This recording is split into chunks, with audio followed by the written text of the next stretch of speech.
Bienvenidos al Rubicón, a el ciclo de charlas de Sol Cultural. Estamos en la segunda de las 3 que hemos programado para esta edición.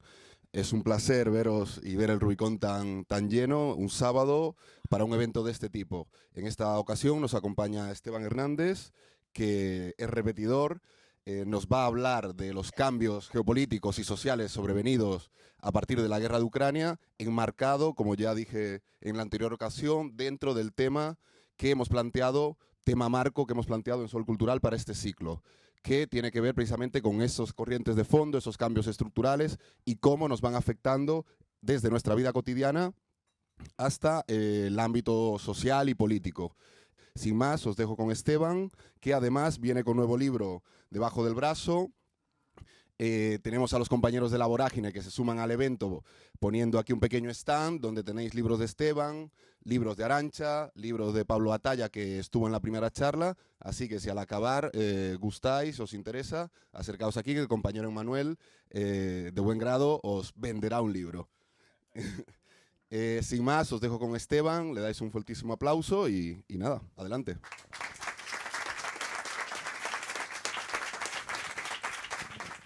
El libro que acabo de publicar está escrito desde la convicción de que esta es una época distinta, que se abren cambios políticos, sociales, geopolíticos de gran magnitud, y que eso permite o va a permitir operar políticamente de una manera, digamos, seria por primera vez en mucho tiempo.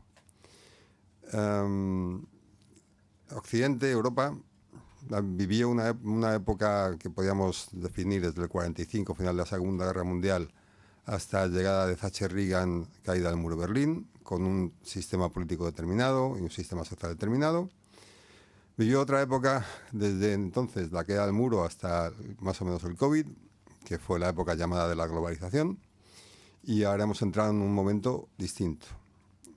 Como todos los momentos nuevos, la definición concreta, el asentamiento concreto y específico, llevará tiempo, pero ya hemos entrado en una nueva fase.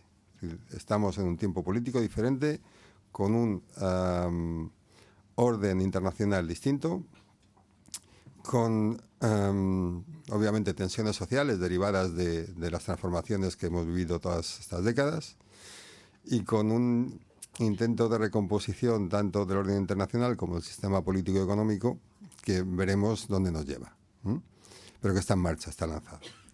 Obviamente la guerra de Ucrania forma parte de eso.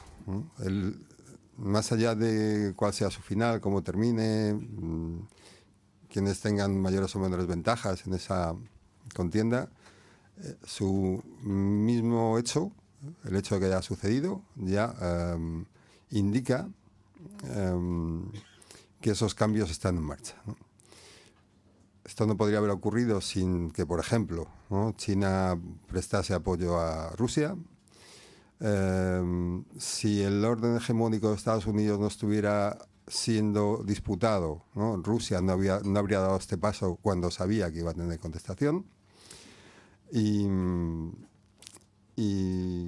como la guerra ya está en marcha, esta recomposición de bloques también. El elemento, digamos, más obvio que se puede ver en un mapa es la distancia que existe entre los países que han sancionado a Rusia por la guerra y los que no. Entre los que han sancionado a Rusia están Europa, toda la zona europea, incluido Reino Unido, Canadá, Japón, Corea del Sur, Australia. Quienes no han sancionado han sido todos los demás. Es decir, además de Rusia, obviamente, China, India, Indonesia, Pakistán, Arabia Saudí, Qatar, Israel, toda América Latina y toda África. Lo cual nos marca un mapa bastante concreto, ¿no?, el de los regímenes occidentales y el del resto. Por primera vez, en ese sentido, tenemos afuera, un exterior. Era claro, ¿no?, a la salida de la Segunda Guerra Mundial, porque había un telón de acero y al otro lado había un régimen político y económico distinto que entraba en competición con el occidental, y eso desaparece en el 89. Y lo que ahí se forma, eso que llamamos globalización, supone una arquitectura internacional basada en la existencia de una potencia hegemónica indiscutida, Estados Unidos, unos organismos internacionales también indiscutidos, la convicción de que las reglas liberales iban a ser las que predominasen a partir de ese momento, y la convicción última de que el comercio no salía libres. Es decir, de que esa interrelación con otras partes del mundo comercial permitiría que las tensiones se disolvieran, que las guerras no existieran, salvo en puntos muy localizados. Por ejemplo, pues con el regreso religioso en Oriente Medio, pongamos por caso, ¿no? La guerra de Irak, en fin. Pero el orden internacional estaba asentado. En esa época hubo una doble dirección que fue insistentemente seguida por casi todos los países. Estábamos mirando siempre hacia el futuro y hacia afuera. Hacia el futuro porque había tecnología nueva que suponía o se esperaba que generase enormes cambios sociales y económicos, y por lo tanto hubo una serie de inversiones y apuestas en las cosas que se iban a producir. Vamos a inventar esto, vamos a poner en marcha tal solución, dentro de 20 años tal enfermedad estará solucionada, vamos a vivir hasta los 120 años, todo ese tipo de cosas que habéis oído, ¿no?, insistentemente en los últimos tiempos, que estaban muy ligadas con la apertura de nuevos espacios de inversión para un capital que necesitaba abrir áreas diferentes, ¿no? Y hacia afuera, y esto lo vemos de manera muy clara en España, pero quizá el país ¿no?, que más apostó por esto, que más creyó en esto, fue Alemania, es decir, la Unión Europea. Fue porque nosotros comprábamos fuera los bienes más baratos, es decir, se producía en aquellos lugares que en teoría eran más eficientes porque el coste era mucho menor, y lo que se producía aquí era destinado a la exportación hacia el exterior. ¿Qué hacía España? Bueno, pues además de exportar lo que pudiera, que tampoco ha sido mucho, pero lo que pudiera, intentaba atraer capital extranjero, turistas extranjeros, exportaba mano de obra porque la gente formada emigra porque tiene mejores salarios fuera, ¿no? Y este ha sido el orden en el que hemos vivido, ¿no? Ha sido un orden particularmente interesante para algunos países, por supuesto para Alemania, porque con la arquitectura del euro podía tener una potencia exportadora mucho mayor y podía generar superávits anuales de grandes cantidades. Como el efecto compensatorio del euro le permitía seguir siendo una potencia exportadora, porque a pesar de todo su moneda no se apreciaba, pues había ligado una especie de red donde había un gas ruso barato, una industria poderosa y una interrelación con China muy amplia, ¿no? Y en todo ese entramado, Alemania salió ganando. Por supuesto, ganó no Estados Unidos, sino la parte financiera de Estados Unidos. Por supuesto, ganó el Estado chino, ¿no? Y perdimos nosotros, ¿no? Perdimos nosotros. ¿En qué términos? Pues en términos territoriales, por ejemplo, ¿no? Hemos visto cómo en estas últimas décadas, en todo Occidente, y en España se nota de manera especial, ¿no?, ha habido ciudades como Madrid que se han desarrollado mucho, otras como Barcelona que también han mirado hacia el exterior y también se han desarrollado mucho, aunque menos, y una serie de zonas, las ciudades pequeñas intermedias y las regiones que les rodean, que cada vez viven en peores condiciones, porque carecen de la inversión necesaria para impulsar iniciativas, porque hay inmigración, porque los trabajos están en otro lugar, porque la población obviamente envejecida fundamentalmente vive de trabajos institucionales, sector servicios y algo de pequeño comercio de queda, pero tampoco hay otras actividades como la industria que puedan impulsar, hay sectores agrícolas y ganaderos que intentan subsistir, ¿no?, pero cada vez con un espacio más estrecho, y tampoco existe una intención clara de que estas ciudades vayan desarrollándose, ¿no? Se han concentrado a una parte, digamos, las ciudades globales les ha ido bastante bien y al resto de regiones bastante peor. En España con alguna salvedad como el País Vasco, ¿no? Esto ha ocurrido en Estados Unidos, y esto se aprecia de una manera clarísima cuando ves el mapa de las costas, donde hay vitalidad tecnológica y financiera en ambas costas, y el interior, ¿no? Vive situación de declive. Ha ocurrido en Francia, ha ocurrido en el Reino Unido, que es también una de las causas del Brexit. En fin, bueno, pues en estos términos ha habido una separación muy radical entre unas partes del territorio que conformaban una unidad nacional y otras, ¿no? También ha ocurrido dentro de la Unión Europea, porque hay países como, por ejemplo, Italia o España, ¿no? Que estaban en mejor situación, ahora están, o estamos, un poco peor. Otros como Alemania y Dinamarca, que se ha ido mejor. La separación también ha existido, obviamente. Y, por supuesto, ha ocurrido en términos de clases sociales. En la medida en que los trabajos, digamos, ligados a la producción fueron externalizados y deslocalizados, y el trabajo que quedó fue del sector servicios, que competía fundamentalmente, y esto ocurría en el sector servicios y en el trabajo productivo, mediante la disminución del factor trabajo en la ecuación capital-trabajo, con salarios más bajos y condiciones peores. Ocurrió también a las clases medias, porque por una parte el coste de los bienes esenciales para la subsistencia, vivienda, transporte, energía, etcétera, ha aumentado. Algunos también lo han hecho, ¿no? Aunque sean bienes universales, pero los complementos suelen ser importantes, por ejemplo, en educación y sanidad. Si alguien quiere que su hijo tenga una carrera con una posibilidad de éxito de recorrido profesional, pues tiene que enviarle al extranjero, ¿no? Y si es posible, pues a una universidad prestigiosa del extranjero o a un centro de formación prestigioso. Y eso requiere una inversión que no todo el mundo tiene, ¿no? Y además, pues el modo típico de vida de las clases medias, pues también está desapareciendo, porque el pequeño comercio va hacia abajo, porque los trabajos intermedios, los cuadros intermedios también han sido en su mayor parte eliminados, ¿no? Y también se han visto sometidos a esta reducción de salarios, ¿no? Y porque la mayor parte de las empresas, ¿no? que no son comercios, son pequeñas y medianas, están insertas en una red de distribución y de funcionamiento económico en la que ocupan una posición subordinada, son proveedores de empresas más grandes. Por ponernos un ejemplo, pues exactamente igual que los autónomos que trabajan fundamentalmente para un solo contratante, ¿no? Bueno, en este entorno es muy fácil que si las vías de ascenso, que son las salariales, o eran las salariales, decaen, ¿no? Pues el nivel de vida baje. Y eso ocurre con las clases trabajadoras y con las clases medias, en un instante en el que además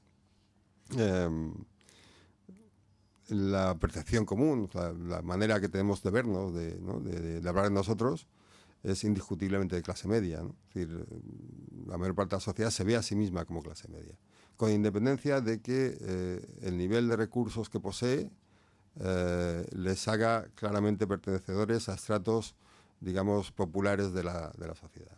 La pirámide social puedes ocupar un lugar bajo, pero la mentalidad que tienes, la visión de ti mismo que tienes, o el capital cultural, o el espacio en el que te ubicas, es de clase obrera, ¿no? Y esto ocurre también de manera mezclada, pues qué sé yo, con los hijos están en profesionales liberales, ¿no? De familias de clase media y clase media alta. Su nivel de recursos es muy bajo, están en situaciones muy precarias, pero dada su socialización en un entorno, digamos, académico, intelectual, y puesto que has vivido en determinado entorno también de clase media, pues tiendes a pensar que sigue siendo de clase media, ¿no? Por supuesto, quien tiene recursos familiares es mucho más probable que termine siendo de clase media en el futuro, ¿no? Porque lo usual es que ese valor del diploma, que también ha caído enormemente, pues solo lo pueden hacer valer aquellos que resisten, ¿no? La gente que está en una profesión y a pesar de ganar poco puede, ¿no?, mantenerse en ella. Bueno, pues entonces al final quizá consigan un salario realmente digno. Y esto ha producido también que las sociedades se partan, ¿no? No solamente había una parte de la sociedad que ha decaído en nivel de vida e ingresos, sino que hay otra parte de la sociedad, típicamente el 10%, el 1%, ¿no? Se suele decir, ¿no? Pero especialmente el 0,001%, que es el que se ha enriquecido de una manera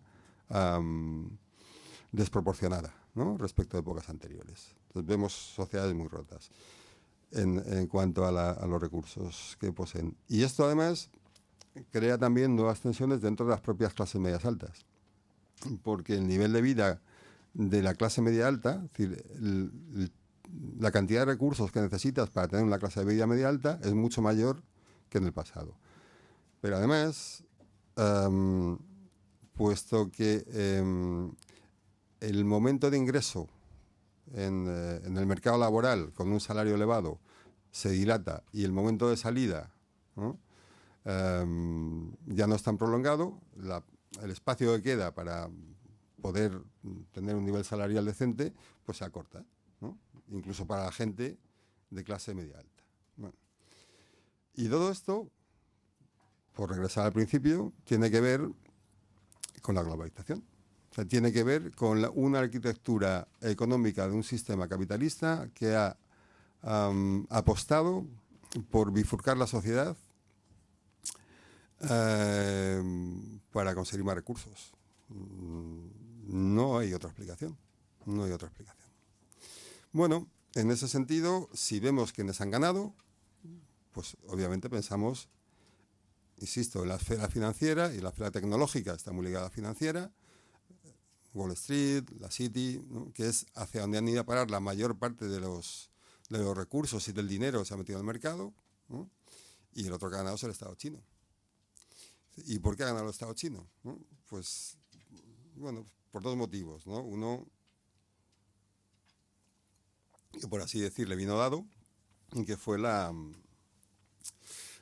posibilidad de conseguir recursos, porque llevamos ahí las fábricas, ellos tienen mano de obra, ¿no?, por supuesto, fueron teniendo capital, producto de esta nueva dinámica, fueron construyendo tecnología que en primer lugar les venía dada y luego desarrollaron, ¿no?, y todo esto lo hicieron a partir, y esta es la segunda parte, de una dirección política claramente orientada al crecimiento nacional. China ha operado en términos nacionales desde 2001 que entra a la OMC, ha estado permanentemente construyendo su futuro, planificando su futuro e intentando desarrollarse, hasta el punto de que efectivamente lo ha conseguido. Y lo ha conseguido tanto que Estados Unidos, viendo que puede caer, ¿no?, como potencia hegemónica en unos años, 10 años, ya ha planteado una guerra fría, sobre todo en lo que se refiere a tecnología, por supuesto tecnología militar, energía. No nos olvidemos que hace 10 años Estados Unidos empezó a utilizar el fracking de una manera intensiva, lo cual le permite ser el primer productor y el segundo productor en gas y en petróleo del mundo, con lo cual ya su dependencia de Oriente Medio no existe, ¿no?, como existió, y por tanto el vínculo con Oriente Medio pues es mucho menor. Esto explica también determinados giros que hemos visto últimamente, por ejemplo, con Arabia Saudí acercándose a China, o negándose a incrementar la producción del precio del petróleo cuando Estados Unidos se lo pidió, o lo hemos visto ahora con el contrato de Qatar firmado con China para vender gas licuado durante bastantes años y en grandes cantidades, justo en el instante en que Europa le estaba pidiendo que incrementase las ventas de gas licuado a Europa, a lo cual se negó, ¿no? Bueno, pues en esa guerra fría, decía, entre Estados Unidos y China, aparecen, digamos, dos formas de percibir la gestión de una sociedad, ¿no? Tenemos una forma china que es autoritaria, que además tiene una potencia tecnológica que permite una vigilancia mucho mayor de sus ciudadanos, ¿no?, que no es democrática, pero que al mismo tiempo tiene una confianza en sus posibilidades enorme, una convicción en que son el futuro enorme, y tiene una esfera política que ha subordinado los intereses del mercado a los del Estado. En Estados Unidos, en Occidente, en Alemania, en España, en Francia, ¿no?, Canadá, ocurre exactamente al revés, ¿no? Es decir, nosotros estamos conformes con el sistema político porque queremos democracia, no nos gusta el chino porque son autoritarios, pero estamos divididos políticamente en el interior. Es decir, hay una brecha del 50%, del porcentaje que queráis, pero más o menos, ¿no? Entre quienes se decantan por la derecha y quienes se decantan por la izquierda. Lo vemos en las elecciones estadounidenses, pero también en las españolas, o en las británicas, o en las francesas, ¿no? Y que hace complicado que una sociedad pueda ser gestionada, ¿no? Pero además, y esto también es esencial, siendo o perteneciendo al mismo sistema, al capitalismo, porque China es capitalista, en Occidente los intereses de las empresas han estado por encima de los intereses de los estados. Y esta es la gran diferencia entre unos y otros. Unos han pensado en términos estatales y otros no.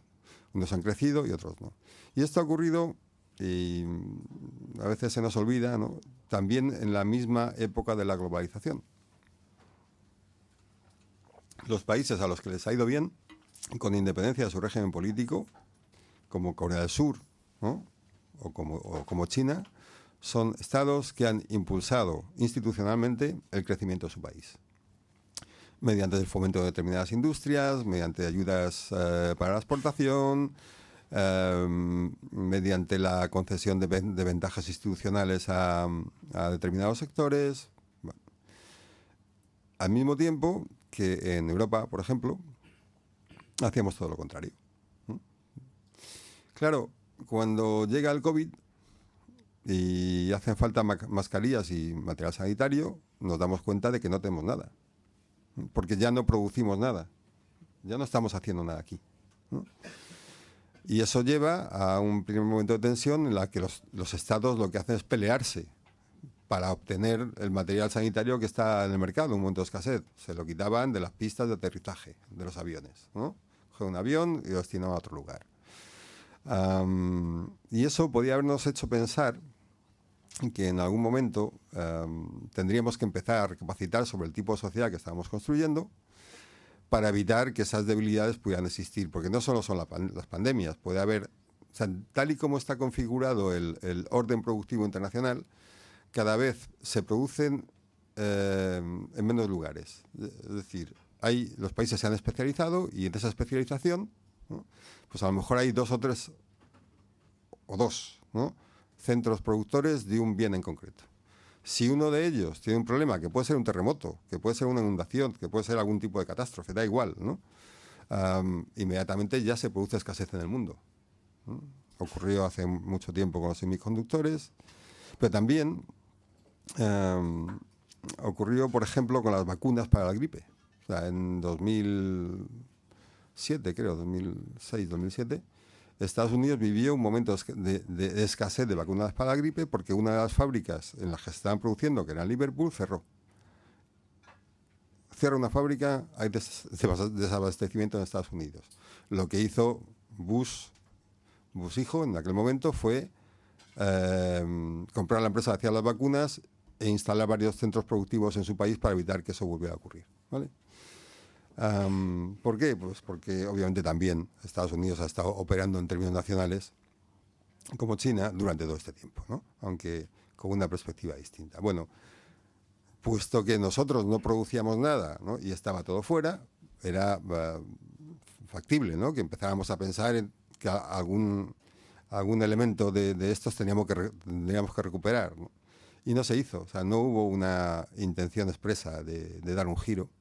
Y llegó la guerra de Ucrania. Y entonces dijimos, no tenemos energía, nos va a faltar energía, tenemos que comprarla fuera y comprarla cara.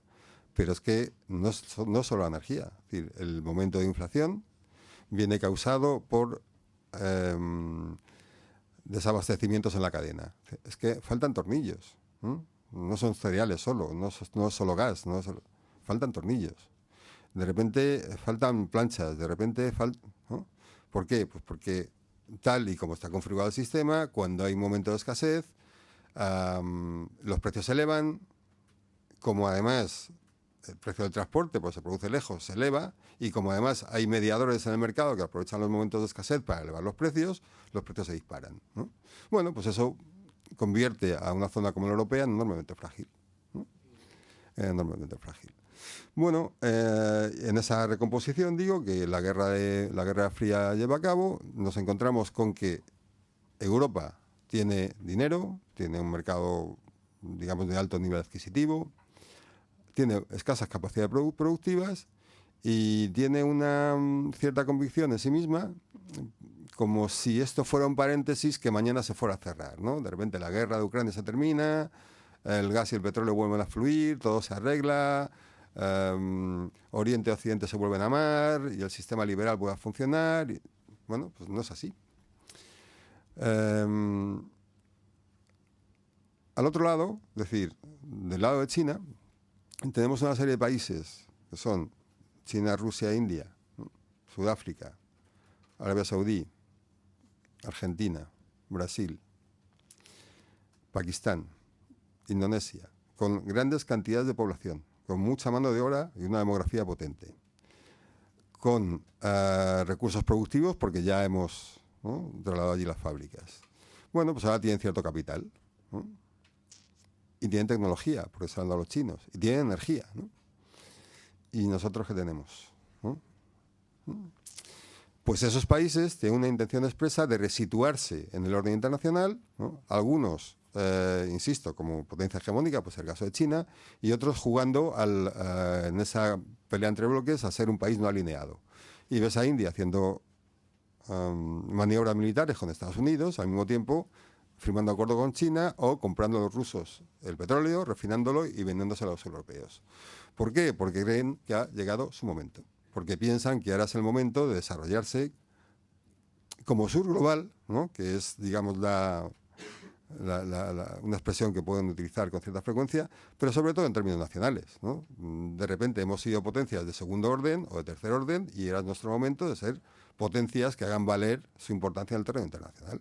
Y ese es el ajuste que estamos viviendo en las relaciones internacionales, que puede ser un ajuste que nos lleve finalmente a un establecimiento real de bloques, Guerra Fría, Estados Unidos-China, con una parte alineada con Estados Unidos y otra con China, o que es el momento en el que estamos, a un instante en el que pues sea como los tiempos previos y posteriores a la Primera Guerra Mundial, con una serie de países que hacen alianzas con otros países menores, conforman un espacio, si queréis, de imperios, ¿no?, que intentan hacer valer su posición en el mundo. Esto está haciendo India, por ejemplo, esto está haciendo Turquía, ¿no?, esto está haciendo Arabia Saudí.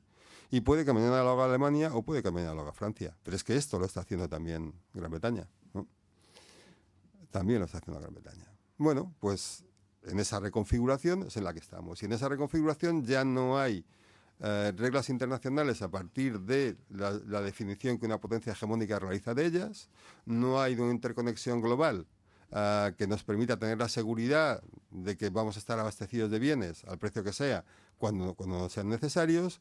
Y ya no es el momento en el que tenemos que jugar a hacer, no sé, a estar especialmente confiados en una serie de valores, ¿no?, como la democracia, el amor y la paz, porque ya no están imperando el mundo. Ya no es así, ¿no? Y a lo mejor sería bueno que fuera así, pero no lo es, ¿no? Y eso lleva a sociedades muy distintas. Y como estamos en ese momento de cambio tectónico, las posibilidades de operar políticamente se multiplican, porque está todo por definirse. Nada está todavía trazado tal cual, ¿no? Lo que estamos viendo es un regreso en términos nacionalistas de Estados Unidos, en el que ahora mismo las medidas proteccionistas de Trump, han sido ratificadas e implementadas por Biden, donde hace una semana Scholz y Macron se quejaban a Estados Unidos, ¿no?, de que estaba ofertando a las empresas europeas condiciones ventajosas para que se instalasen en Estados Unidos, también porque podían tener energía a muchos mejores precios. Y esa queja es recibida por la secretaria de Comercio diciendo, bueno, chico, haz tú lo mismo, ¿no? Ya no somos parte de un gran bloque en el que nos llevamos todos bien y en el que vamos a pactar determinadas cosas. Ahora es momento de que Estados Unidos tire hacia adelante, ¿vale? China obviamente está haciendo lo mismo, es decir, sus planes de desarrollo que siguen en vigor se ven ahora incrementados con la posibilidad de establecer lazos mucho más firmes con otros países de los BRICS, porque ven que es el momento en el que pueden tener una importancia internacional realmente relevante. Bueno, pues en ese instante se producen contradicciones dentro de las sociedades occidentales. ¿Por qué? Bueno, pues porque cuando... Voy a poner el ejemplo del fútbol, ¿no? Ya que estamos aquí, ¿no? Durante el Mundial. ¿Por qué se juega el Mundial de Qatar? Obviamente por el dinero, ¿no? Es decir, es un mecanismo capitalista, pujan por ese Mundial, consiguen convencer a los delegados, el Mundial va allí. Claro, eso supone además cambiar las competiciones y alterar los calendarios, jugar en... Da igual, ¿no? Porque conviene al negocio. Y la FIFA dice que conviene al negocio. Y claro, llegas allí y dices, no, pero es que claro, Qatar pues tiene los derechos humanos, ya, pero ninguna selección ha vuelto a casa. Nadie ha dicho, oye, esto está muy mal, no vamos a jugar este mundial. Ninguna lo ha hecho, ¿no? Entre los valores y el dinero, ha ganado el dinero, ¿vale? Pero es que eso ocurre en esos sectores, que es relativamente sencillo que ocurra, pero en otros sucede de manera contraria. Porque pensemos, por ejemplo, en el militar estadounidense, que dice, bueno, estamos en una época de competición bélica, tenemos que reforzarnos, Rusia, etcétera, y resulta que nuestras cadenas de abastecimiento están situadas en el exterior.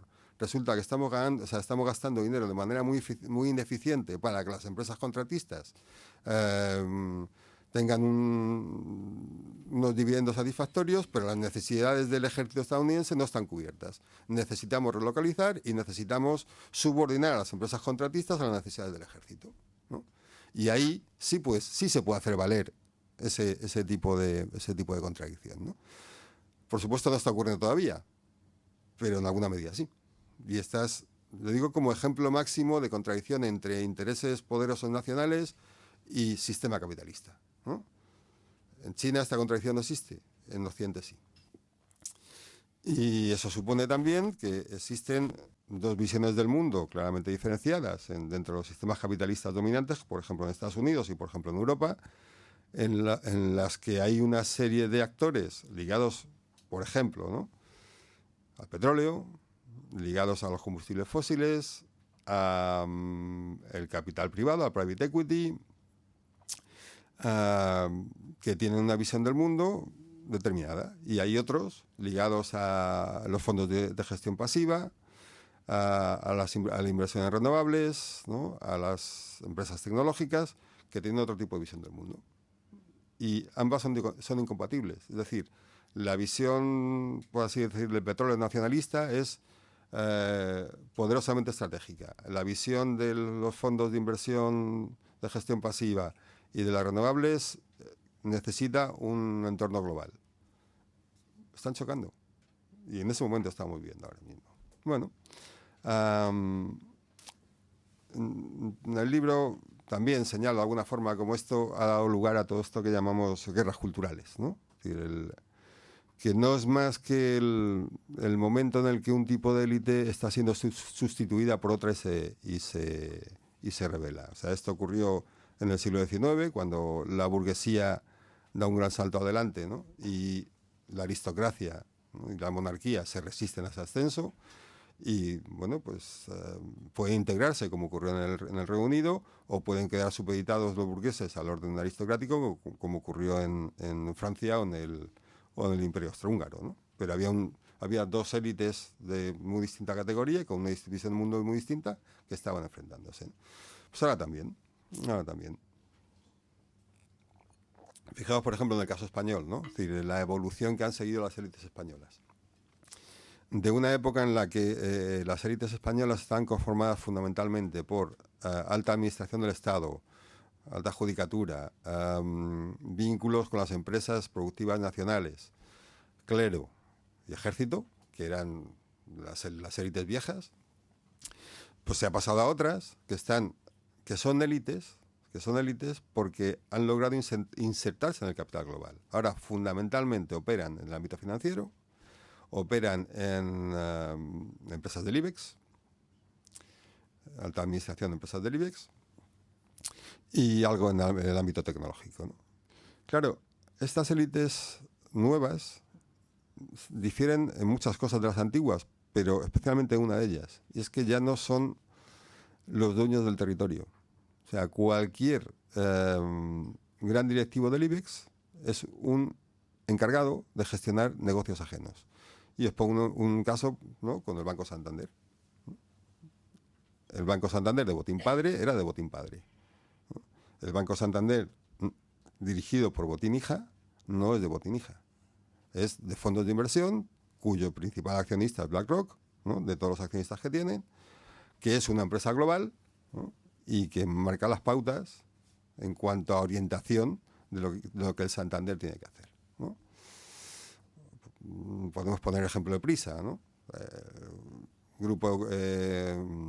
Grupo mediático y grupo editorial, con un gran dueño, Polanco, con una influencia grande en el país, que ahora es propiedad de un fondo de inversión, casi todo, o sea, es decir, el principal es Amber, que tiene una elevada deuda y que está dirigido por un señor que se llama Urgulian, ¿no? Bueno, pues vemos ahí cómo en el tránsito de esas élites, de unas élites a otras, las élites nuevas son élites subordinadas, son encargadas de gestionar negocios ajenos.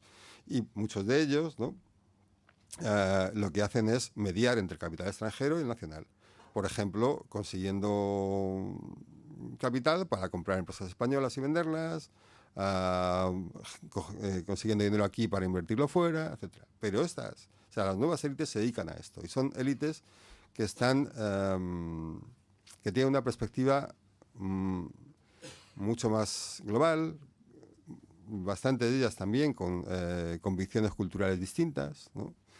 Con su recorrido es otro, es decir, el tipo de gente que se encuentra no es la gente del club de campo, ¿no? del típico club de campo viejo, ¿no? Es la gente que veo en Londres, la gente que veo en Frankfurt, la gente que veo en Nueva York, ¿no? Y ese es el estrato de gente con la que me relaciono. Mis hijos no van a una universidad española, van a Oxford, o van a Cambridge, o van a la Ivy League, ¿no? Si los puedo mandar. Bueno, entendemos que esas dos élites, que son muy distintas, también tienen valores distintos, ¿no? Unos, digamos, más conservadores, ¿no? más de las élites antiguas y otras más globales. Bueno, esto en Estados Unidos es muy evidente, por ejemplo, ¿no? Viendo, digamos, el mapa, ¿no? En las costas se sitúan las élites financieras y tecnológicas y en el interior rentistas locales que tienen mucho dinero, pero son rentistas locales, algo de empresa productiva, en fin, accionistas es decir,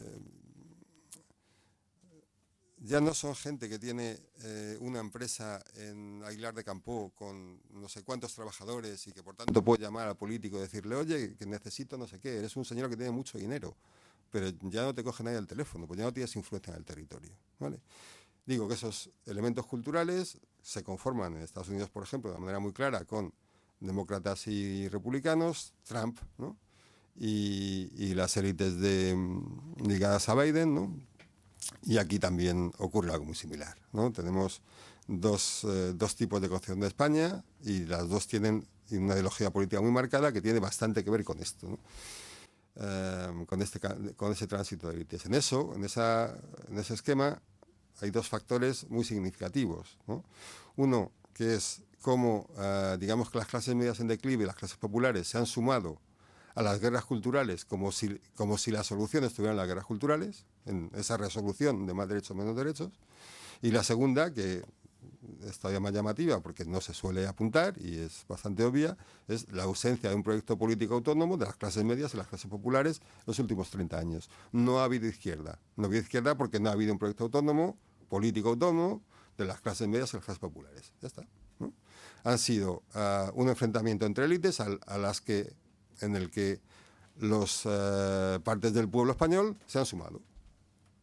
Pero todo ese elemento, ¿no?, de recomposición en el nivel de vida, de recomposición en las posibilidades de futuro, de recomposición en el tipo de vida cotidiana que podías tener, no ha estado presente como proyecto político en España.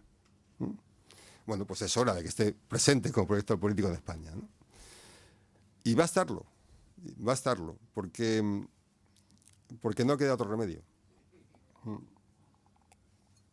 Y no lo digo solamente por elementos, digamos, éticos o por una ilusión política en que algo aparezca y tal, sino porque en estos instantes de recomposición tectónica, el factor interior, la cohesión interior, es especialmente importante. Pensemos una vez más en los chinos. Es decir, el sistema político que queráis, la falta de libertades que queráis, pero el chino piensa que el futuro va a ser mejor. ¿Por qué? Porque su sociedad va hacia arriba, porque está generando oportunidades, porque han salido de la pobreza y ahora tienen un trabajo donde ganan más dinero y piensan que sus hijos van a poder vivir mejor que ellos y que su país va a ir todavía más lejos, ¿no? Si lo miras en términos de Occidente, lo que percibes es exactamente lo contrario, ¿no? Una sensación de generalizada que estamos en declive. Y le preguntas a la gente y dicen, no, yo en concreto, yo creo que a mí me puede ir bien, ¿no? Pero en general les va a ir mal, ¿no? Nadie tiene confianza en que el sistema político pueda arreglar nada. Uno de los elementos esenciales de nuestro sistema político es que está absolutamente deteriorado. Ya nadie cree en él, ¿no? Bueno, pues en el sistema chino sí, ¿no? ¿Por qué? Porque les va bien. Porque les va bien. ¿Qué ocurrió en la primera fase de salida capitalista después de la Segunda Guerra Mundial? Que Europa creció, que los niveles de vida aumentaron, que había opciones de futuro, que la gente empezó a pensar que el futuro era mejor que el lugar del que venía. Y eso estabilizó enormemente las sociedades. Este es uno de los elementos, entre otros, pero este es muy importante, que permite que Occidente gane la Guerra Fría al bloque soviético. Porque cuando se establece el muro, el salto es hacia este lado. La gente quiere venir a vivir aquí, no al revés. ¿Por qué? Porque tenemos un nivel de vida mejor, porque tenemos más bienes, porque la vida puede ser más cómoda, porque hay un nivel de libertades que permite cosas que no se permiten allí, y eso hace que con todas las dificultades que diría Europa en aquel momento, que no eran pocas, ¿no?, fuera preferible para los ciudadanos soviéticos el tipo de vida occidental. Hasta el punto de que cuando el muro cae, no hace falta invadir ningún territorio, ¿no? Todos se suman a la fiesta del liberalismo occidental, ¿no? Bueno, con esto lo que quiero subrayar es el hecho de que quien pretende hacer política hoy sin estabilizar la cohesión social, y la cohesión social se estabiliza a partir de la generación de un mejor nivel económico para la mayoría de la gente, perderá la guerra. Perderá la guerra. Esto es una lección histórica, ¿no? Es decir, ha ocurrido en muchos otros momentos, y cuando esa recomposición no se ha llevado a cabo desde un aumento de la cohesión social, se ha llevado a cabo por la fuerza. Y hay un ejemplo relativamente cercano, ¿no?, en términos históricos, y que creo que es bastante preciso a la hora de entender el momento, ¿no? 1929, Gran Depresión en Estados Unidos, Gran Depresión en Alemania. Cada país tenía sus dificultades, que eran diferentes, pero más o menos las causas eran las mismas, ¿no?, y más o menos las consecuencias también. Alemania estaba peor porque era un país endeudado, con lo cual sufre más esa crisis y tal. Bien, 1929. 1930. Declive, desastre, paro, etcétera. Nada se mueve políticamente en esas sociedades, ¿no? 1933. Hitler llega al poder, Roosevelt llega al poder. En 1931 nadie hubiera dicho que Roosevelt iba a ser capaz de ganar la Casa Blanca con un programa político que era radicalmente opuesto al que su partido, el demócrata, estaba promoviendo. Nadie lo hizo, ¿no? Y nadie hubiera dicho en 1930 que ese señor que permanecía fuera del sistema, con bigote, iba a llegar a ser el máximo dirigente de Alemania. Y ocurrió. ¿Por qué? Porque necesitas estabilizar un sistema por la fuerza. En el caso de Hitler se mezcló, es decir, lo que suele ocurrir cuando tú estabilizas el interior por la fuerza, necesitas expandirte para seguir creando prosperidad. Bueno, pues no sé, el Imperio Británico lo hizo mediante el comercio y este lo hizo invadiendo países.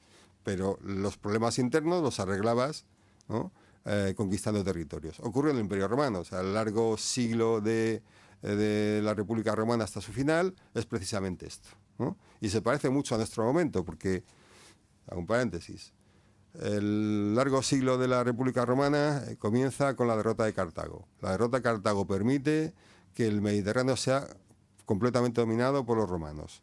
Eso supone un aumento, un incremento de las riquezas que llegan a Roma, y esas riquezas vienen a repartirse mal, de manera desigual, vienen a debilitar todavía más la cohesión social, porque las clases pobres viven peor, porque aquello que era, digamos, el elemento esencial, que eran los agricultores y los pequeños agricultores, también comienzan a desaparecer, porque se quedan sin soldados para el ejército, porque tenías que tener un cierto nivel económico para poder ser soldado, ¿no? Y ya no tienen nivel económico para poder optar a eso, y los que pueden optar no quieren porque las campañas son muy largas y se quedan sin hacienda. Todo eso genera una inestabilidad institucional enorme, que se solventa a machetazos, ¿no? Y a espadazos en las calles, y hasta que no hay varias guerras civiles, aquello no se cose. ¿Y cómo se cose? Se cose porque un determinado dirigente, que era un soldado y que a partir de él, ¿no?, llegó el Imperio Romano, concebido como tal, pero también concebido como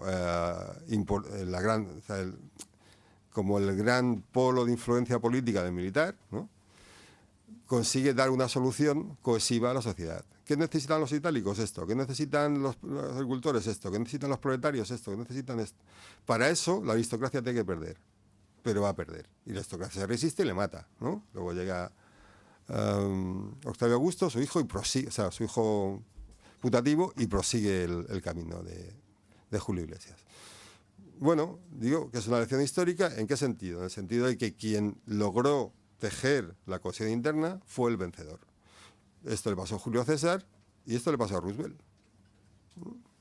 ¿no? Cada uno por un camino, uno era demócrata, otro no, pero Roosevelt entendió que para hacer frente además al peligro fascista que existía en Estados Unidos, ¿no?, y que él mismo vivió de una manera complicada en el periodo que va desde el momento en que ganan las elecciones hasta el momento de su toma de posesión, que son 4 meses, ¿no? Bueno, pues entiende que en ese contexto de problemas sociales, dificultades económicas para su gente, ¿no?, necesita otro tipo de sistema, necesita una mayor presencia del Estado para que el territorio se impulse, y con todos los problemas que eso causó, dobló el brazo a los financieros, y eso le permitió llegar a las puertas de la Primera Guerra Mundial con el pulmón productivo a tope. Y eso es lo que le permite salir como potencia hegemónica después, ¿no? Bueno, en el momento que los chinos pierdan la cohesión social, ¿no?, porque empiezan a tener revueltas, porque su sistema se pare, pues dejarán de ser una gran potencia, ¿no? Bueno, nosotros, a pesar de, digo nosotros Occidente, ¿no?, a pesar de que nos hemos parado, ¿no?, internamente, de que hemos deteriorado internamente nuestras sociedades, de que vamos hacia una república romana, ¿no?, porque cada vez todos ya son más facciones enfrentadas y tal y cual, bueno, pues tenemos la posibilidad de dar un giro a esa situación, ¿no?, y comenzar a estabilizar unos territorios que necesitan de una fortaleza especialmente importante ahora, porque si no, como os decía, nos vamos a quedar sin espacio en el mundo, ¿no? O sea, el crecimiento de India, el crecimiento de China, ¿no?, el crecimiento de Asia y parte del Oriente Medio, en fin, o sea, nos estamos quedando fuera de sitio, ¿no? Y nos estamos quedando fuera de sitio porque Europa no está entendiendo el momento, porque Europa no está entendiendo a sus ciudadanos, no está entendiendo las necesidades productivas imprescindibles, ¿no?, que deben relocalizarse, y no está entendiendo tampoco el tipo de trabajos, ¿no?, y de vida que debe crear en sus territorios. Bueno, pues es el momento de hacerlo, ¿no? Es el momento de hacerlo. O sea, ahora mismo estamos en un momento que llamo de desglobalización selectiva, es decir, Estados Unidos y Europa han entendido que este es un momento complicado y que, bueno, que en lo tecnológico y en lo energético debemos intentar ser, si no autosuficientes, pero sí por lo menos disponer de cierta autonomía estratégica y tal, y entonces estamos intentando ver qué hacemos con la energía, vamos a ver si desarrollamos las renovables. Francia quiere impulsar un poco más la energía nuclear, ¿no? Estamos invirtiendo algo de dinero para hacernos más digitales y eso, ¿no? Bueno, porque entendemos que en esos dos aspectos, ¿no?, necesitamos fortaleza para el futuro, ¿no? Pero es que no son esos dos aspectos. O sea, la inversión en esos dos aspectos es absolutamente nimia, ¿no? Porque para la inversión energética se necesita mucho más, la inversión tecnológica mucho más, en un instante en que además vamos con retraso, pero es que no tenemos nada de lo demás. O sea, necesitamos urgentemente, ¿no?, traer aquí aquellos bienes que son necesarios para que sigamos reproduciendo como territorio, ¿no? Lo necesitamos. Y esto, este elemento de urgencia, y digo, ya, en términos históricos, o sea, de lección histórica que no hemos aprendido, nadie lo está recogiendo aquí. Digo aquí en España, ¿no? Y digo aquí en Alemania, porque por supuesto en Estados Unidos están haciendo a su manera, pero lo están haciendo, Turquía lo está haciendo a su manera, India lo hace a su manera, pero Europa y en concreto España seguimos enfadándonos porque hay mundial en Qatar. Bueno, pues a lo mejor en un momento determinado podemos tomarnos en serio la política y podemos tomarnos en serio nuestra vida, ¿no? Porque al fin y al cabo, ¿no? Es lo que nos toca, ¿no? Y tampoco me quiero liar mucho más porque estaría al final mucho más rato hablando, pero sí quisiera terminar haciendo digamos que una especie de invocación a la participación en la vida pública, ¿no? O sea, y la última vez que estuve aquí, la primera, la última, ¿no? Salió el tema, ¿no? Es decir, de alguna manera, o sea, nosotros tenemos una concepción política como muy de nuestro tiempo, ¿no? Y dices, bueno, voy a hacer algo, a ver si consigo algo. Parece que requiriera el resultado una inmediatez, ¿no? Respecto de la acción que casi nunca tiene. O sea, la gente políticamente ha peleado, ¿no? Durante muchos años y ha perdido, ¿no?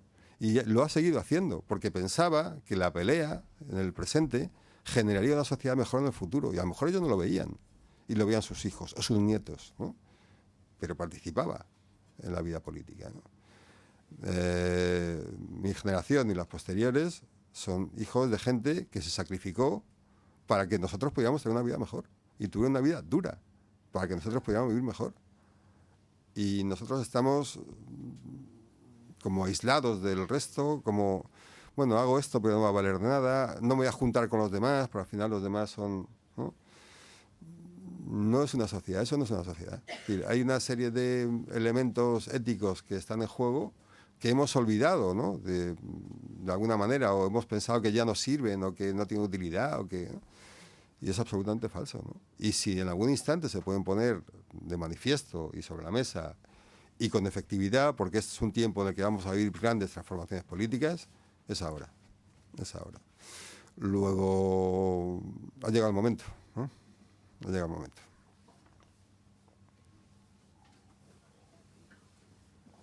Ya llega el momento de que preguntéis algo si queréis, claro.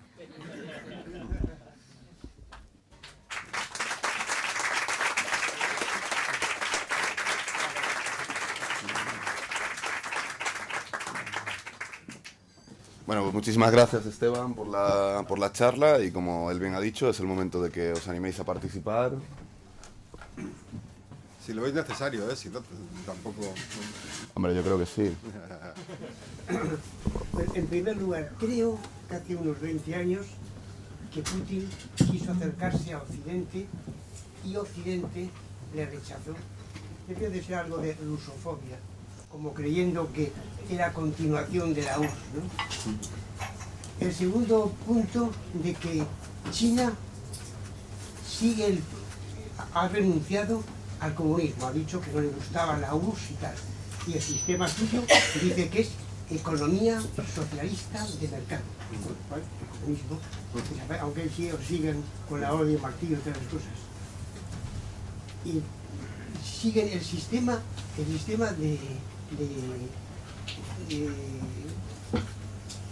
lo he dicho antes, el religioso, el sistema de budismo, confucianismo, de Confucio. Está establecido que sigue los ideales de Dios. Hombre, no está mal.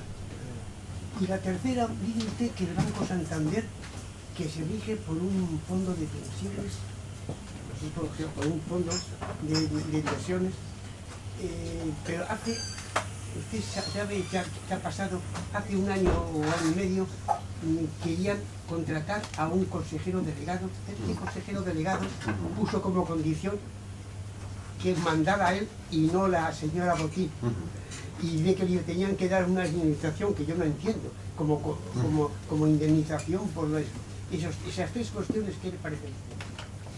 Bueno, a ver, La cuestión rusa es muy larga de explicar, ¿no? Es decir, porque hay un momento en el que Rusia se integra plenamente en Occidente y se integra desde la ausencia de Estado. No existe el Estado ruso, existe una serie de poderes dentro de él, típicamente los oligarcas, que son los que hacen la transición al nuevo tipo de Estado, ¿vale? Y ahí lo que vamos viendo es una evolución, ¿no? La llegada de Putin, pertenece a esa esfera, ¿no? Cambia las cosas porque en un momento determinado estabiliza el país a partir de los acuerdos con los oligarcas, y eso tiene consecuencias importantes porque la vida cotidiana en Rusia era muy negativa, era muy dura, ¿no? Muy dura, ¿no? Bueno, pues digamos que Putin trae la paz interior, ¿eh? Y eso le permite seguir ser, digamos, el hombre fuerte de un país que ha logrado dominar el caos, ¿no? Y el caos lo ha dominado. Bueno, pero eso lo hace integrándose en Occidente. O sea, Putin no estaba fuera de Occidente. Luego hay un segundo instante que es el de 2014, ¿no? Cuando percibe que hay un área cercana a su país que puede ser que sale de su influencia para entrar en la influencia occidental, ¿no? Y ahí tampoco se sale a Occidente, ¿no? Invade Crimea, ¿no?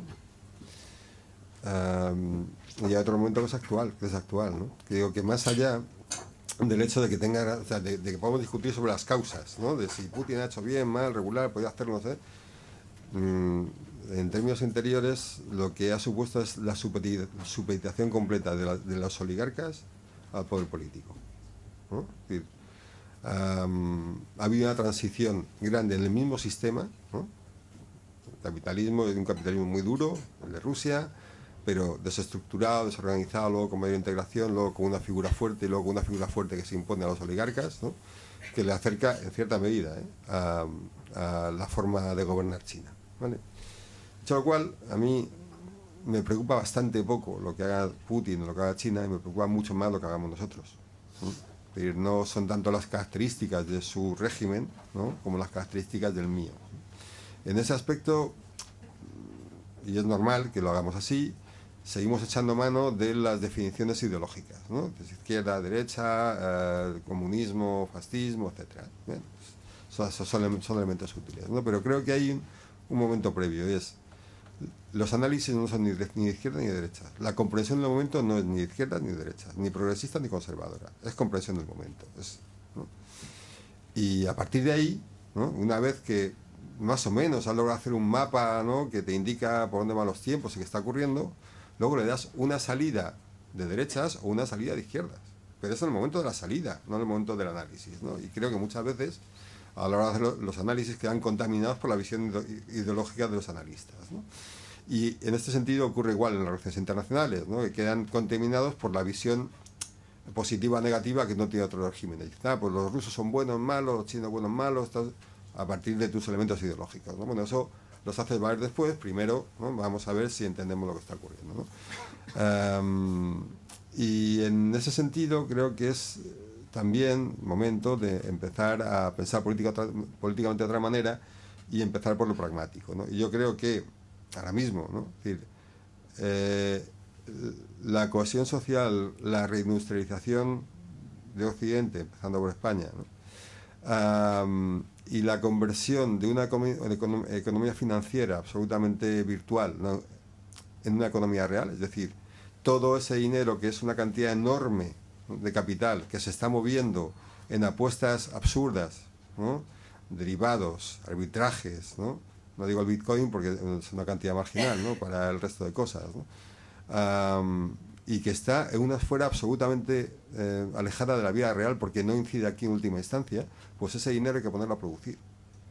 Hay que ponerlo a que haga cosas, y que haga cosas para todos, ¿no? Y que volvamos a la economía real de una vez por todas. Y lo digo no como una propuesta política ideológica, sino como una propuesta sistémica necesaria, a partir de la cual, ¿no? Luego ya cada cual le dará un ribete u otro, ¿no? Y podemos hacer valer eso. Pero esto es indispensable, ¿no? Por eso digo que me interesa mucho más mi sistema que los demás. Y sobre el tema del Santander, las peleas internas que hubo a partir del nombramiento del consejero delegado, no invalidan en absoluto lo que le estaba contando. Es decir, cuando Me da igual Santander, que Iberdrola, que cualquier otra empresa del IBEX.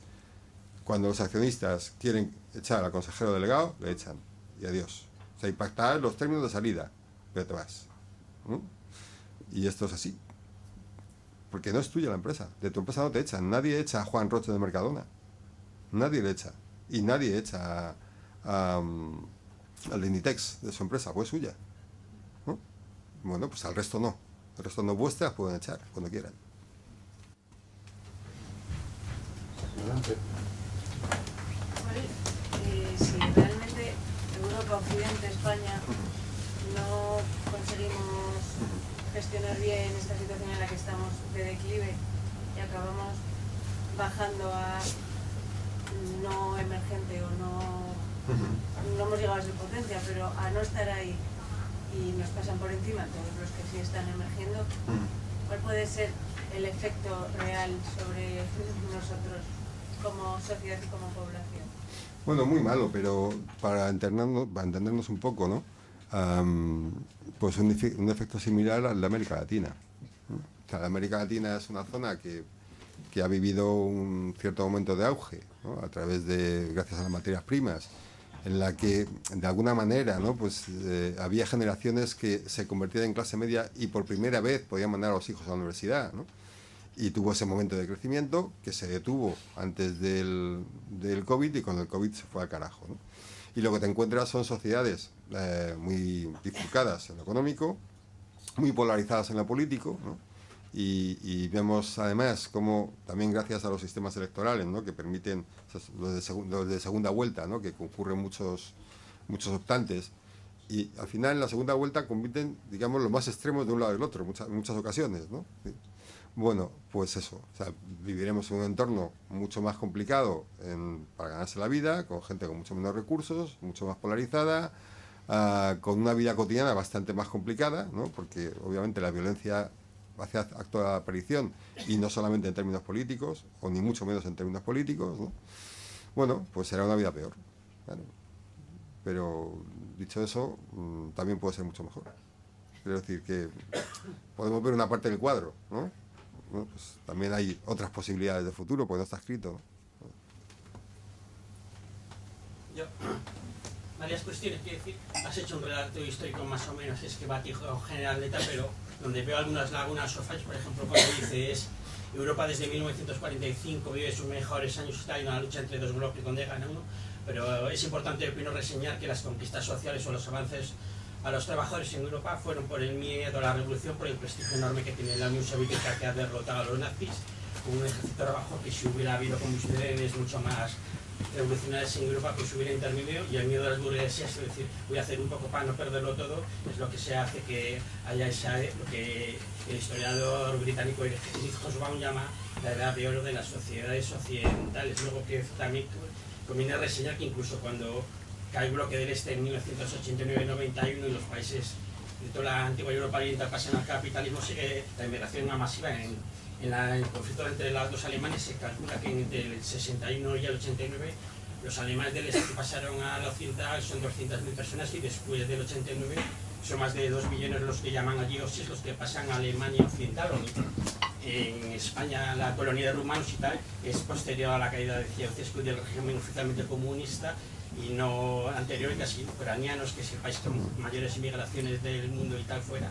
Quiero decir, es un detalle. Otro es de edad de oro, también hay otro elemento que no se puede obviar y tal, que es que parte del bienestar de Occidente es por esa explotación de los recursos del tercer mundo, y eso es algo que va a ser difícil de mantener. En América Latina ahora hay un bloque progresista prácticamente, México con ANLO, Colombia, Venezuela, Brasil, donde Lula tomará posesión el 1 de enero del próximo 2023, Argentina, que es un gobierno, podemos decir, izquierda sin entrar en matices y tal, que es un grupo de países, que todos los países más poblados y poderosos tienen gobiernos más o menos de izquierda con voluntad transformadora, que no van a aceptar fácilmente el seguir siendo explotados por Occidente. O sea que es otro elemento que habría que también poner en la ecuación, o debidamente más, que vamos a tener que tratar de iguales al resto de los países del mundo si queremos que nuestras sociedades europeas se vayan mejor. Luego otro elemento de intervención es un tono un poquitín apologético de nuestras sociedades, la contraposición China autoritaria y tal. Dejamos entre paréntesis, no creo que merezca la pena debatir, tú lo has dicho. Vamos a centrar en nuestras sociedades, porque el carácter democrático de las sociedades occidentales. Veamos, Estados Unidos, racismo estructural permanente, brutalidad policial con muertos todos los días, una población penitenciaria de 2,5 millones de personas, y si añadimos personas en libertad provisional, condicional, fianza, 5 millones según cálculos. Estados Unidos, con menos del 5% de la población del mundo, tiene 25% de la población penitenciaria, millones de personas sin techo, drogadictos y tal, lo que en el lenguaje del derecho se llamaría Estado fallido, un Estado que es incapaz de garantizar condiciones mínimas a bastantes de sus ciudadanos. Podemos aplicar en Europa, España. Tenemos en la cárcel al rapero Pablo Hasél, que esta semana se ha visto como el diputado del Belga, Néstor Regolán, y que dice que la monarquía es una institución corrupta, que yo creo que cualquiera que tenga dos de frente sabe que es real.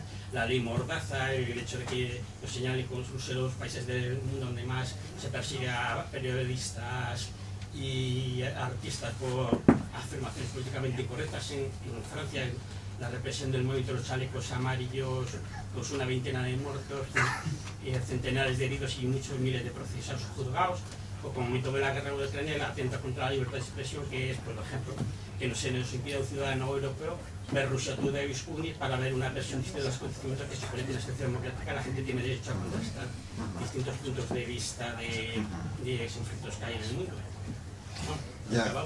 Bueno, varias cosas, ¿no? Sobre la comparación entre los regímenes soviéticos y los occidentales, ¿no? Es obvio que la salida de la Segunda Guerra Mundial supone no una de oro fantástica maravillosa, sino el intento de un tipo de sistema, ¿no?, de establecer un cortafuegos en Europa a partir de la creación de un nivel, o sea, de sociedades estables con un nivel de vida elevado, ¿no? Y era un intento sistémico. De ahí nace la clase media. O sea, la clase media es el polo que estabiliza el sistema, ¿no?, porque confía en él, ¿no?, a pesar de todo cree en sus reglas, porque ve que su vida es mejor, ¿no?, y ve que además, ¿no?, el futuro todavía les puede ir mejor, o eso creen, ¿no? Hay dos elementos de estabilidad, de continuidad y seguridad que conforman la clase media. Y eso, ¿no?, era, digamos que la apuesta sistémica del capitalismo en Europa para hacer frente al comunismo, ¿no? Dices, no, pues es que el comunismo es muy fuerte, pues si no lo hacen, claro, obviamente, ¿no? Si no fueran enemigos no harían eso, pero lo hicieron, ¿no? Bien. ¿Eso es hacer apología? No, es constatar un hecho, ¿vale? Ya está, no hay más, ¿no? O sea, es decir, no es que este sistema es mejor que el otro, no, o sea, estoy constatando que hubo un enfrentamiento que tuvo lugar en estos términos en el que un sistema ganó al otro. Podría haber sido de otra manera, pero no ocurre así, ¿sabes? O sea, que por eso digo que estoy hablando en términos de análisis, no de propuesta. No decía, no, es que estos son mejores, otros peores. Es que no entro en eso. Simplemente intento describir algo que ocurrió de una manera objetiva, pues lo más cercano, ¿no? Yo qué sé, ¿no? Pues relativamente objetivo, ¿no? ¿Vale? Bien. Luego, el bloque de América Latina. Bueno, el bloque de América Latina entra en todo esto que hemos hablado, ¿no? El desarrollo de los BRICS. Obviamente, América Latina va a jugar a sus propios términos, lo que pueda. Lo ha estado haciendo y lo hará a partir de ahora. Es verdad que, o es mucho más probable, ¿no?, que jueguen sus términos estableciendo lazos mayores con China, que hasta ahora es uno de sus principales clientes, ¿no?, y tienen lazos comerciales fuertes, porque además Estados Unidos tampoco está especialmente interesado en la región, y cuando entra en la región no es precisamente de una manera agradable, ¿no? Y al menos los chinos te prometen, pues, inversiones, desarrollo, etcétera, ¿no?, que luego dan mucho menos de lo que prometen, pero por lo menos, ¿no?, su propuesta es otra. Bueno, pues es esperable que el giro de América Latina en los próximos años, con esos gobernantes u otros, pero especialmente con esos, pues vaya encaminado a vincularse de una manera más directa con China, ¿no? Pues, supongo que será así, pues ya veremos. Y luego decía, bueno, los fallos de nuestros sistemas, que estás haciendo apología, porque tal, los chinos sí, los chinos son dictatoriales, pero nosotros, bueno, es que no estoy diciendo que no tengamos fallos. O sea, no es, somos el mejor de los regímenes posibles y por tanto, ¿no?, no caigo en esa ingenuidad en la que hemos estado permanentemente difundiendo en la era liberal.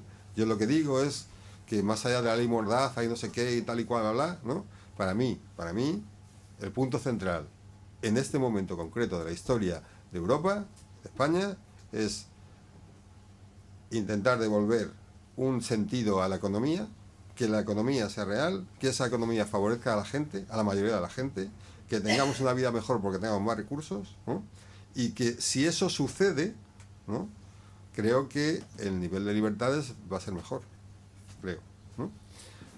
Y si no es así, si seguimos profundizando en esa brecha, el nivel de libertades va a ser menor. Porque las sociedades o se gobiernan por la legitimidad o se gobiernan por la fuerza, ¿no? Bueno, eso no evita, ¿no?, el hecho de que Estados Unidos tenga estas cosas u otras, o sea, no, tampoco entro en eso, en esas características, ¿no? Simplemente pongo para mí lo que para mí es el elemento principal, ¿no?, en ese análisis, y la salida que entiendo que es más viable por una parte, pero también más necesaria por otra. Me gustaría hacer una pregunta sobre el tema de Crimea, Crimea y la relación con Ucrania, ¿no? Las injerencias tanto rusas como europeas para liberar a Ucrania del yugo de Rusia y hacerle autónomo e independiente, y el interés fortísimo de Rusia por mantener una parte al menos de la más proclive a ellos en principio. ¿Cuál es la importancia estratégica? ¿Por qué insisten tanto en Crimea, Rusia? Bueno, por la salida al mar. Por la salida al mar. Claro, para salir al mar, claro, necesita la salida al mar. Ahora mismo, o sea, tú imagínate que claro, es que hacer pronósticos en esto de la guerra es muy complicado. Digo, porque la guerra sabes cómo empiezan, no cómo acaban, porque además, no sé, la Primera Guerra Mundial iba a durar 4 meses y duró mucho más, en fin, ¿no? Pero claro, tú imagínate que el contraataque ruso, ¿no?, que se espera ahora, que veremos lo que ocurre, si ocurre algo, ¿no?, llega hasta Odessa, le cierra la salida al mar a Ucrania, y eso Ucrania no lo puede, o sea, no lo puede permitir, ¿no? Bueno, pues la importancia era esa, ¿no? O sea, y luego lo otro, pues, bueno, establecer una franja de seguridad respecto de, ¿no?, de Ucrania a través del Donetsk, ¿no? Sí. Claro, sí, claro. Es decir, que ahora mismo, o sea, pues necesitas estabilizar esos territorios. Bueno, pues está jugando ahí una baza que imagino, ¿no?, que en el futuro llevará a la negociación, veremos en qué términos, ¿no? Pero, vamos, Rusia no va a renunciar a Crimea, vamos, salvo que se la quiten por las armas, no va a renunciar a ella, ¿no?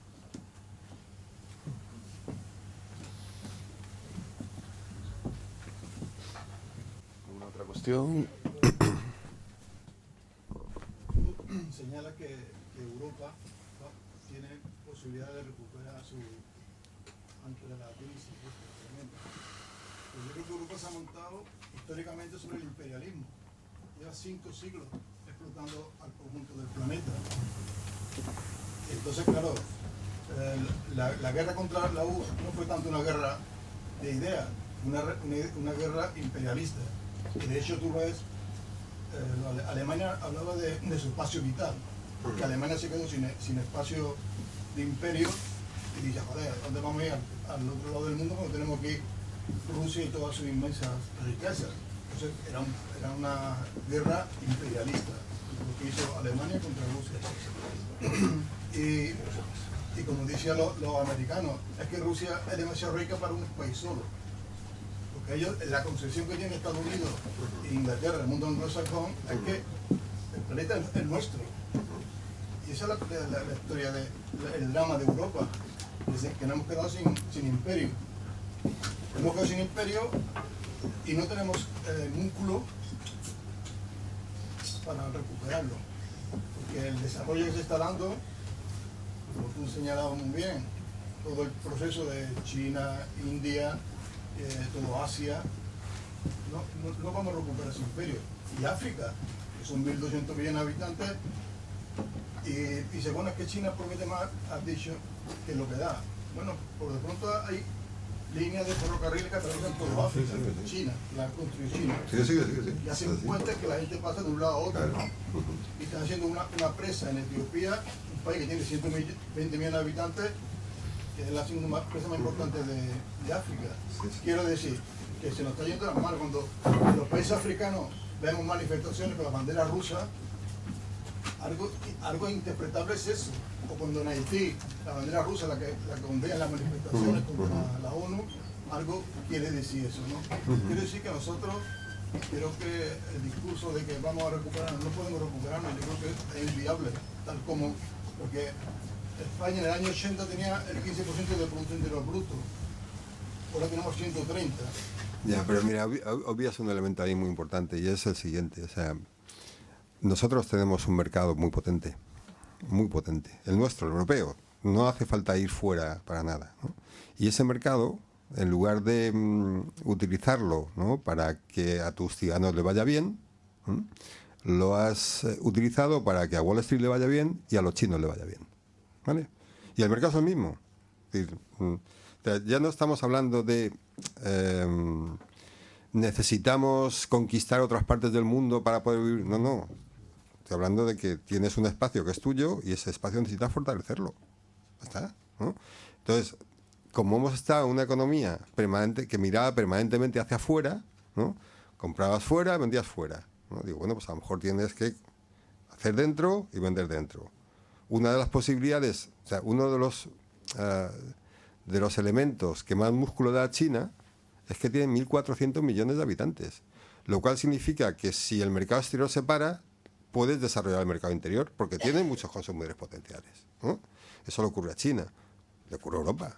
Nosotros hemos regalado nuestro mercado, lo hemos regalado a Wall Street y a los chinos, ¿no? Simplificando, pero a esos dos. Bueno, pues ya no... Claro, una de las características peculiares de esa tensión entre territorios de nuevo esta recomposición mundial es precisamente por las causas que tú señalabas, o por el sentimiento que tú señalabas más bien, cómo las reivindicaciones territoriales se están tejiendo en términos de clase. Es decir, lo que dice China, Rusia, India, ¿no?, occidentales, ¿no?, nos habéis estado quitando lo que es nuestro.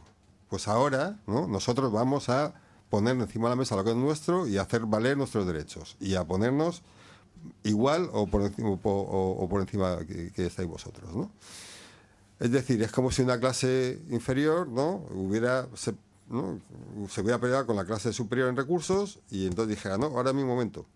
Pero todo ese discurso, ¿no?, está tejido en términos de clase. O sea, es la traslación a términos territoriales, ¿no?, de cuestiones de clase.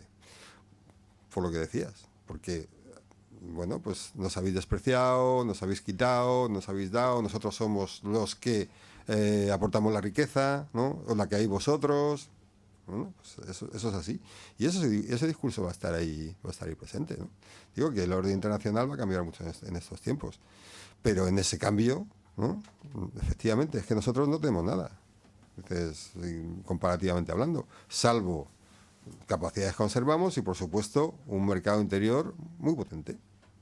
Y si tú desarrollas un mercado interior, pues la prosperidad aumenta. Pero para eso hace falta inversión, hace falta planificación estatal, hace falta una mentalidad estratégica de la que nuestros gobernantes, ¿no?, y nuestros empresarios y nuestros especialistas no han hecho gala hasta ahora. Es decir, necesita girar un sistema que está permanentemente mirando hacia afuera hacia un sistema que mira hacia adentro.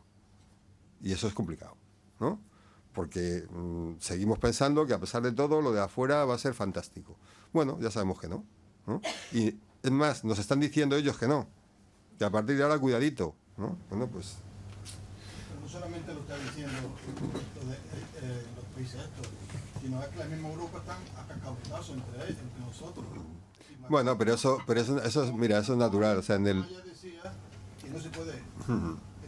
no se puede combatir o hacer una nueva Europa cuando hay países subordinados totalmente a Estados Unidos, como es Alemania. Ya, pero el problema en última instancia tampoco es Estados Unidos, quiero decir. O sea, entiendo lo que quieres decir en cuanto a elementos que, por supuesto, ¿no?, están presentes y a Estados Unidos no le interesa que se desarrolle la Unión Europea ni Europa como potencia autónoma, porque no le interesa.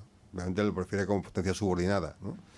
Y eso es un problema también para Estados Unidos, en este momento, no solamente para Europa. Pero digo, al margen de eso, pero una de las características típicas de los sistemas en decadencia es que el todo se rompe en partes que se pelean entre ellas, ¿no?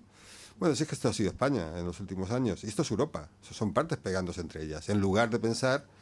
En el libro hay parte de él, una pequeña parte que dedico a Ortega y Gasset, porque con el centenario de España invertebrada, porque hace un análisis muy interesante, ¿no?, en términos de puro poder y poco ideológicos, de lo que estructura los territorios, de por qué se unen y por qué se separan, de cómo funcionan los motores que empujan de él, de en qué momento, cuando los motores se paran, ¿no?, vienen otras partes y toman el relevo. En fin, o sea, que es una lectura interesante para este momento, ¿no?, y lo he recogido ahí por eso. Pero, obviamente, una de las cosas que ocurren es que los particularismos se disparan. Y ocurre entre sectores sociales, y ocurre entre regiones, y ocurre entre estados, y ocurre entre estados dentro de un bloque general. Cada uno se pelea. ¿Y qué estamos viendo ahora mismo? Exactamente esto. Estados Unidos tira hacia su lado, Alemania tira hacia el suyo, Francia hacia el suyo.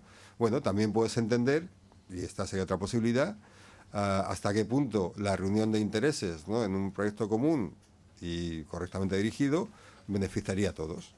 Bueno, no lo entendemos ni siquiera dentro de España, pues imagínate, ¿no?, dentro de Europa. Pero bueno, pero es así. O sea, en este instante el tamaño es indispensable. Es indispensable. Ningún país, ninguno, ni siquiera Estados Unidos, puede funcionar en términos autárquicos. Ninguno.